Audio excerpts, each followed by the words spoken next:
Si ces avions volent en toute sécurité, c'est en partie grâce à eux. Leur métier, ils sont IESSA pour ingénieurs électroniciens des systèmes de la sécurité aérienne. Leur rôle, c'est d'assurer la sécurité 7 jours sur 7 et 24 heures sur 24 des systèmes de contrôle.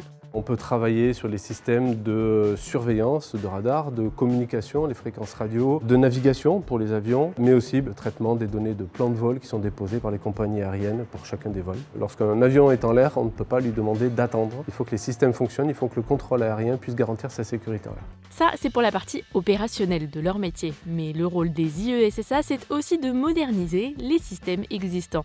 On est en train de travailler sur des systèmes de nouvelle génération, voire même sur des nouvelles technologies. On va travailler beaucoup avec du cloud aujourd'hui, avec du big data. On peut faire même de l'innovation à base d'intelligence artificielle, de réalité virtuelle, de réalité augmentée. Voilà, c'est tout un tas de domaines dans lesquels on va faire des recherches pour voir le bénéfice qu'il pourrait avoir pour le contrôle aérien futur. Dans le domaine de la recherche et développement, on travaille quasi exclusivement au niveau européen pour s'assurer que les systèmes qui vont être proposés par les industriels derrière seront compatibles avec tous les besoins de tous les fournisseurs de services de contrôle aérien en Europe. Pour être IESSA, il faut bien sûr de la rigueur, savoir travailler en équipe, aimer la technique et avoir un bon niveau d'anglais. La formation a lieu ici, à l'ENAC, École nationale de l'aviation civile.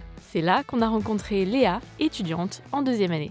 Ce qui me plaît le plus dans la formation, c'est qu'elle allie à la fois cours théoriques et travaux pratiques. La vie à l'ENAC, elle est très riche. On a une vie associative qui est vraiment développée. Ma formation, elle est rémunérée puisque nous sommes étudiants fonctionnaires. Donc à la suite de mes 3 ans à l'ENAC, je serai affectée soit en centre en route de la navigation aérienne ou soit en tour de contrôle. École aéronautique de renommée internationale, l'ENAC a déjà formé plus de 29 000 professionnels du transport aérien et accueille chaque année environ 1700 élèves.